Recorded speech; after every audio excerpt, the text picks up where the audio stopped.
तर चिंचवड विधानसभेसाठी दीर आणि भाऊजे दोघे इच्छुक असल्याचं पाहायला मिळते। दिवंगत आमदार लक्ष्मण जगतापांचे बंधू शंकर जगताप हे इच्छुक आहेत, तर विद्यमान आमदार अश्विनी जगताप देखील इच्छुक आहेत। लक्ष्मण जगतापांच्या निधनानंतर पोटनिवडणुकीमध्ये अश्विनी जगताप या विजयी झाल्या होत्या।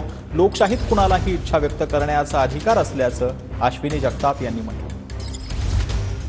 प्रत्येक कार्यकर्त्याला किंवा प्रत्येक नागरिकाला वाटतं की तो आता मी जर म्हटलं की मी एक साधा कार्यकर्ता आहे, नगरसेवक असतो तर नगरसेवकाला वाटतं महापौर झालं पाहिजे, महापौराला वाटतं आमदार झालं पाहिजे, आमदाराला वाटतं खासदार झालं पाहिजे।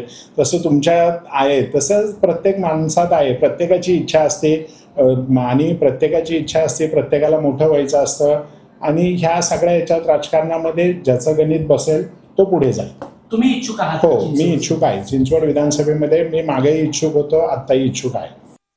खरं तर प्रत्येकाला आपली इच्छा व्यक्त करण्याचा अधिकार आहे। ही महायुती हे खरं तर ही लोकशाही आहे, त्यामुळे इच्छा व्यक्त करणं हे प्रत्येकाला लोकशाहीच्या ह्याला धरूनच प्रत्येक जण। मला विचारलं तर मी पण तेच सांगेन की मी पण चिंचवडची आमदार आहे आणि मी सुद्धा चिंचवड विधानसभेसाठी इच्छुक उमेदवार आहे।